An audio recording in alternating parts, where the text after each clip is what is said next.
और SCO summit में शामिल होने के लिए आज शाम प्रधानमंत्री मोदी उज्बेकिस्तान रवाना होंगे। इस समिट के दौरान पीएम मोदी की रूस और ईरान के राष्ट्रपति से मुलाकात तो होगी, लेकिन अभी तक चीनी राष्ट्रपति और पाकिस्तानी प्रधानमंत्री से मुलाकात को लेकर तस्वीर साफ नहीं हो पाई है। वहीं ईरान आज नए सदस्य के तौर पर एससीओ में शामिल होने जा रहा है। इन तमाम खबरों को जानने के लिए देखते हैं एससीओ टॉप नाउ।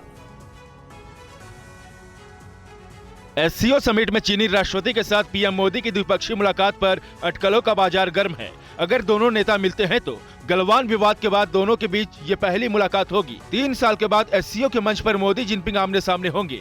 आज एससीओ समिट के दौरान जिनपिंग और पुतिन के बीच बैठक में यूक्रेन जंग पर चर्चा होने के आसार हैं। वहीं ईरान समरकंद के जरिए एससीओ में स्थायी देश के रूप में शामिल हो रहा है। उज्बेकिस्तान के शहर समरकंद में शंघाई कोऑपरेशन ऑर्गेनाइजेशन समिट यानी एससीओ समिट की शुरुआत हो चुकी है। पीएम मोदी आज शाम लोन देने वाले आपकी मदद नहीं करते, वो लाभ कमाने के लिए देते हैं। तो कौन अच्छा है और कौन बुरा है जानना चाहते हैं तो फ्रीडम ऐप को अभी डाउनलोड कीजिए। एससीओ सम्मेलन में शामिल होने के लिए उज्बेकिस्तान रवाना होंगे। समिट के दौरान पीएम मोदी पुतिन और ईरान के राष्ट्रपति के साथ मुलाकात करेंगे, लेकिन अभी तक उनकी चीनी राष्ट्रपति शी जिनपिंग और पाकिस्तानी पीएम शहबाज शरीफ के साथ बैठक पर तस्वीर साफ नहीं हो सकी है। टीवी9 भारतवर्ष की टीम भी एससीओ समिट को कवर करने के लिए उज्बेकिस्तान में मौजूद है। यूक्रेन जंग के बाद पुतिन और जिनपिंग के बीच पहली बार मुलाकात होने जा रही है, जिसमें जंग में रूस की कमजोर हुई स्थिति और चीन ताइवान के बीच बड़े तनाव पर चर्चा होने के आसार हैं। जिनपिंग और पुतिन की मुलाकात पर टीवी9 अपने दर्शकों को पल पल की रिपोर्ट देता रहेगा।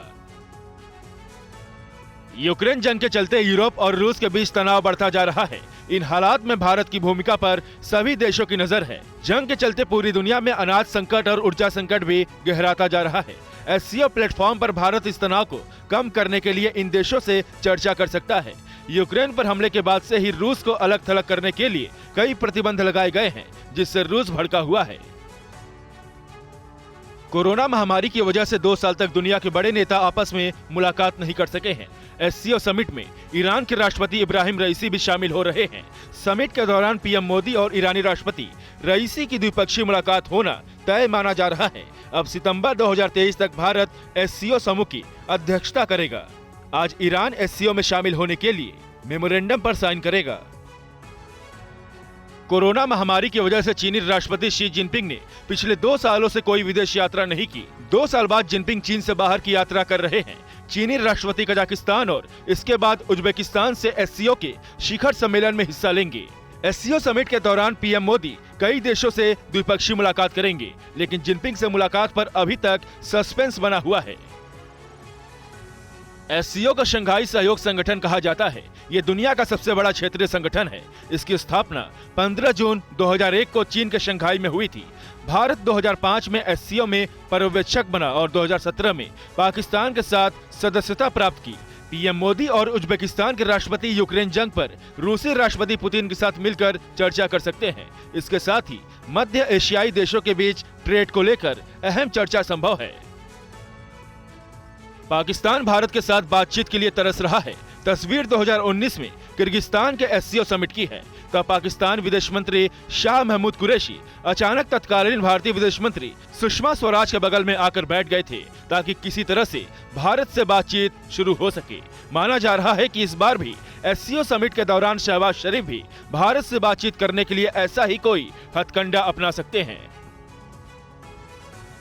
पाकिस्तान के प्रधानमंत्री शहबाज शरीफ भी एससीओ समिट में शामिल हो रहे हैं। शहबाज शरीफ एससीओ शिखर सम्मेलन के दौरान भारत, चीन और रूस के साथ मुलाकात करना चाहते हैं। इन तीनों देशों के राष्ट्र अध्यक्षों से मीटिंग फिक्स कराने के लिए उन्होंने पाकिस्तान विदेश मंत्रालय को 3 दिन पहले ही निर्देश दिए थे, लेकिन अभी तक इन बड़े देशों के साथ शहबाज शरीफ की मीटिंग फिक्स नहीं हो पाई है। लोन देने वाले आपकी मदद नहीं करते, वो लाभ कमाने के लिए देते हैं। तो कौन अच्छा है और कौन बुरा है जानना चाहते हैं तो फ्रीडम ऐप को अभी डाउनलोड कीजिए।